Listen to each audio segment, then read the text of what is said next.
Hello everyone, nubkeks here. Welcome back to Nub Raids, and we are closing out Friday today with, well, a whole slew of new announcements from the game. It's Newsday Friday, apparently. So first of all, we have the Raid Digest is back in. So I thought this was quite funny. They're saying Live Arena. If you guys jump into Live Arena right now, like I am currently at the Silver 2, at the bottom of Silver 2, about 15, 10 points, and it's crazy there. I've honestly stopped even doing some fights. I'm just waiting for people to climb up because it's honestly getting too tough for me in my account. And like I did have a really good win rate, and it's still very very good, but it's going down. Like my win rate the last couple of days has been more like 50%, but I just haven't done many fights.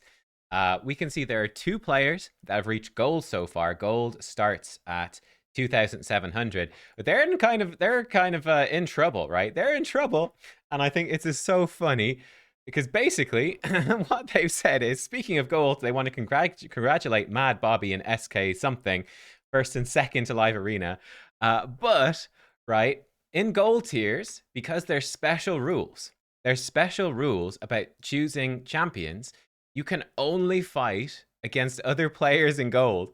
So Bobby and this guy, I can't read that, I'm sorry. They can only fight against each other. So they have to queue up at the same time. They can fight each other, and that's it.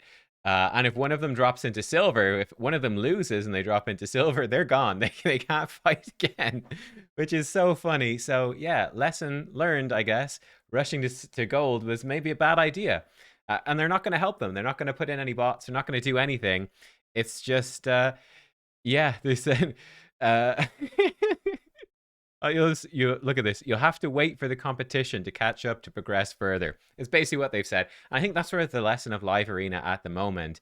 So yeah, I'm about rank 2,000 right now. I was ranked about 1,000 was my best. Not that amazing, I suppose. Depends, but good for me. But yeah, rank 2,000.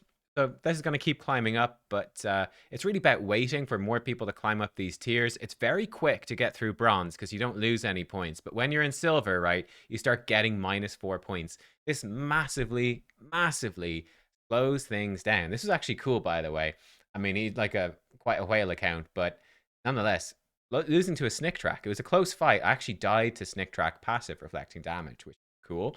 Um, but yeah, it's really about waiting for people to catch up. Silver is an absolute bloodbath. Honestly, it's really tough right now, but it will get easier with time because look, all the whales, all the krakens, minus the two most successful ones, everybody else is in here in silver, all the krakens. So it's crazy. That will improve though with time. So like that's the first big thing. Second big thing here. This was an interesting one too. There's been lots of buzz around our special May week events and tournaments. Some of it positive and some of it not. But they're special events, etc. There might be more thematic events in the future, but not the color themed ones. What do you guys think? For me, I have been a massive fan of these. The Ice Golem one sucked, but the rest of them have been pretty great. Like this champion training. I think one great point I've seen a few commenters make, and I really agree.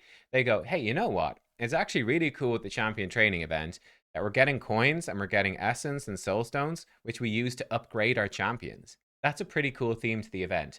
I didn't think that the rewards for this one were super amazing, but not bad.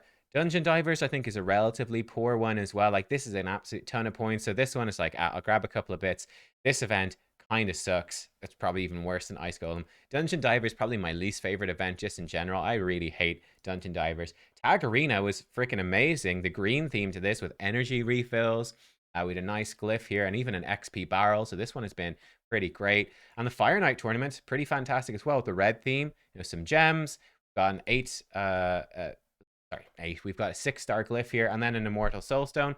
In terms of how they price them, like if you were to buy these things out of the shop, an Immortal Soulstone, I think, is about the equivalent of 2 legendary books. In my opinion, 2 legendary books is worth 2, 3, maybe even 5 times as much an Immortal Soulstone, to be honest with you. Like, I think their pricing is way skewy, but look, you got to look at it the way Plarium does. And that's sort of the way that they price it. So I think it's not bad for an Immortal Soulstone. I'm going to go for this one. I've got 1,000 points so far. 2 days still left, so I'm going to slowly grind this one out, and that's okay. So yeah, it's been pretty nifty. Even the champion training, the champion chase tournament's been pretty great. with 6-star speed glyph in there. This made me very tempted to pull, to be honest. I've got 3 points right now from my daily quest. That made me tempted to pull. But yeah, generally speaking, I think that these rewards have been, the artifact enhancement event was really good too, that they've been overall better. It's been a bit mixed, like they said, but they've had some good rewards in here, and certainly the theming of it has been good. Like doing artifact enhancement event to get oils. It's so much more interesting than getting some like random junk, basically. Yeah, it's nice to see. It's a point of criticism. Their event rewards tend to be pretty poor, just generally. They tend to give you really bad rewards for events. It's nice to see them at least be sort of themed and fun. So yeah, hopefully we will see much more of these. I think it's been a big win, to be honest with you. Overall, it's been a big win. There's some issue with Ronda duplicates, not sure what that was. And then, by the way, the next clan versus clan is going to be chill. There will be no personal rewards. So, I mean, one of the big questions that has been there for me has been, could we see a guaranteed event soon? We've had so many Void 10x events. We have one on still right now. We've had back-to-back-to-back Warlord.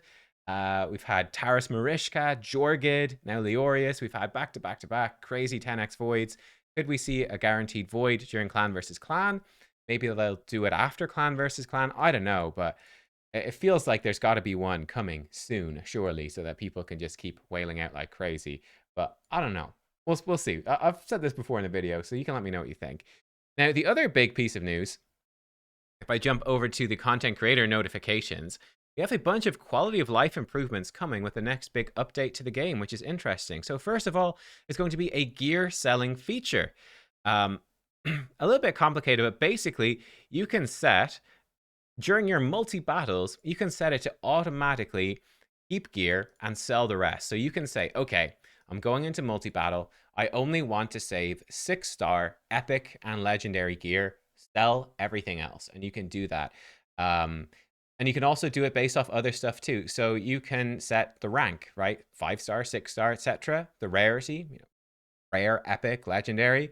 You can set the artifact set. So you can say, okay, I want to keep savage gear. I want to keep shield. Like I can go into the Fire Knight right here and say, all right, I'll keep, actually for Fire Knight, it's kind of a bad one. You probably keep everything in Fire Knight. They all have some pretty niche uses. Let's say Dragon, where you've got some real bad gear. You could be like, all right, just sell all the accuracy. It's never going to be good compared to Perception. Lifesteal I don't need. Maybe Frost and Days and Avenging. But I'll keep the Stalwart. I'll keep Toxic. I'll keep Speed. I'll keep those. I'll throw away the rest. With the factions for Spider, again, that seems weird. I feel like you would always save the faction stuff for Spider. Like, why would you not want a god tier piece for a specific faction? Doesn't make any sense. They're constantly adding new champions and you're pulling new ones. It's weird. Artifact accessory type, again, I think you would be keeping all of them. You can also set primary stats and substats, so that's something you can set too. Like you just sell all the gear that doesn't have speed. I only want to keep gear with speed substats or something like that, or speed or accuracy. I don't know. You can set certain things. We'll have to play with this when it goes live. The main ones I'm going to use are definitely the rank and rarity, and I think that'll be pretty handy. So there you go. It will warn you if you do this stuff as well, and you can quickly enable it by a special on-off toggle in the multi-battle window, which is kind of nice. So there you go. You can switch it on and off and go as you please. Improved multi-battle settings. This is pretty cool. So they're going to have different multi-battles for different areas of the game. So the campaign, which is nifty, because in campaign, you're like, okay, always stop.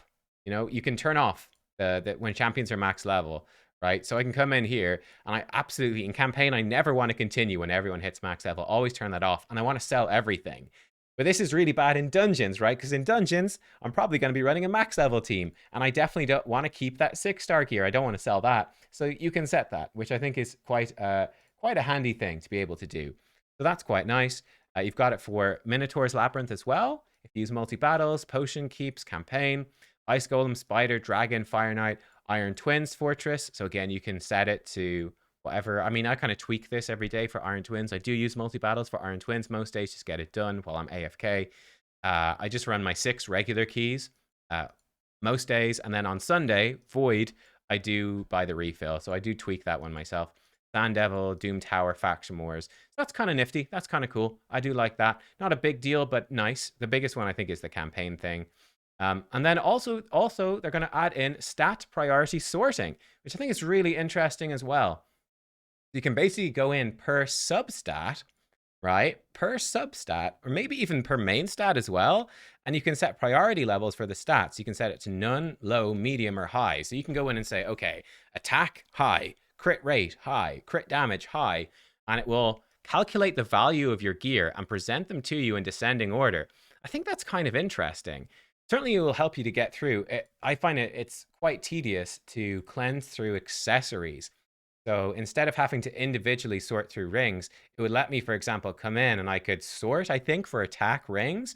And it's basically going to grade them from best to worst for attack, if I do that, or defense, or HP, whatever I want to set it to. And will let me basically filter through my rings a bit quicker. So I can be like, if there's a level 12 ring, this one's like, okay, one roll in attack, right? But I can basically filter through and go, oh, right, well, there's an attack ring that actually sucks for attack. I can maybe look at selling that. So that could be kind of nifty. I think that's cool, and you can set the different priorities. So we'll have to play with it and see how it works. It's a bit it's a bit abstract right now, but I'm certainly interested, and it's nice to see them add in new stuff like that. Yeah, I will say I'm not sure if this is going to be quite specific enough. So, for example, I would love to go into the multi battles and, for example, go into Dragon and say, I want to keep uh, in speed set, I want to keep only 6-star speed stuff, but I'll keep 5-star speed stuff legendary if it has a speed substat or if it's a speed boot. Being able to do, well, I wouldn't keep speed boots 5-star because I can get 6-star from campaign. And I could, keep running that over and over again and oil it to get, a speed ascended speed boot. So I wouldn't keep the 5-star, but you get the gist. But being able to go in and set that specifically for speed and being like, okay, just sell all the speed gear if it doesn't have a speed substat. I don't even care. I'm not going to re-roll it or anything. Just sell all speed gear without speed substats unless it's a boot. Keep the 6-star speed main stat boot. I don't think it has that level of specificity and being able to customize it. So that's something I'd love to see. It seems like it's going to be quite general. But it's certainly, this stuff is a step in the right direction, and it's nice, right? Quality of life. You got to think quality of life improvements. It doesn't make them a lot of money, at least not directly, but all this stuff adds up. It makes players happier, which yeah, makes them stay and enjoy the game more, and that's always a good thing. So I'm pretty excited for that. Yeah, let me know what you think. I like I said, I did think it's quite funny that they're not really changing anything about the live arena. Again, my personal feeling on live arena is that I, silver is really not great in my opinion. I kind of hate the silver tier. It's like it's the same as bronze, but it's like it's way harder, and you get punished for losing. So it's like, that's just it feels bad, man. Right? It just sucks. I'm interested to get up to gold. Because of this rule, I think it's going to make it more interesting for sure in terms of the drafting. So I'm excited to get there. But yeah, let me know what you think. I mean, my thought would be to instantly just go in and set this to like a -3, maybe even -2 in terms of losing. I guess they want people to grind and for it to take ages, clearly, because I mean, look at this. Nearly everyone is still in silver. Even the Krakens, like people have spent hundreds of thousands, right, are still in silver, you know? Tens of thousands, hundreds of thousands, they're still in silver. They want it to be a slow grind, but I personally think it's too slow. It's a little ridiculous. But that's what they want. I would certainly like to see them in the future come back and make silver not lose as many points, so it's not as punishing. That would be nice. Um, yeah, let me know what you think, guys. Look, thank you for watching. That is all of the news, I think, for today. I don't think there's really anything to watch out for apart from the fusion prep stuff I've put out there before. I guess this champion training event is ending. You guys sort of know everything to expect that I know about anyway going into next week. I will see you on... Actually, no, I won't. Oh, that's the final thing. I will not be here early, at least, for a live stream on Tuesday. Maybe I'll do it on Wednesday instead. As you guys know, if you've been watching a lot of the videos and the other live streams, you've met my puppy. We do have a new puppy. She's about 13 weeks old now, I think. So just over 3 months old. But she has an ectopic ureter. So basically her... like her bladder, her pee system, her system for peeing is just not anatomically set up correctly. There's some problem there. It's what our vet thinks. He's pretty sure about it. So we're bringing her to a specialist on Tuesday. They're going to check up in Dublin. They're going to check her out. Our vet can't do it. It's too specialized. Yeah. He just doesn't have the tools to scan it or the tools to actually treat it either. So we're going up there. They should hopefully be able to look at her, check her out, all that stuff, talk to us. they can do scans and stuff as well to get a full proper scan of her whole system and see that, okay, yeah, this is exactly what's wrong, or it's not that, it's something else. Hopefully they should be able to figure it out and they should be able to fix it. It's going to be extremely expensive. Oh my God. But hey, look, it's got to be done, right? And hopefully after it, we'll have a healthy, happy pup. I mean, she's really happy and she's mostly healthy. She just can't control her urine at all. She's just incontinent, much more so than a puppy should be, unfortunately. But yeah, that's happening on Tuesday, so I won't be back until much later. But look, guys, thank you for watching. Ooh, Doom Tower. Go Griffin team. What's my Griffin team? Let's do it. Yeah, I'll see you all. So I'll see you for stuff next week. But yeah, I need to throw Supreme El Hayan into this team right now. Awesome. All right. See you next time. Goodbye.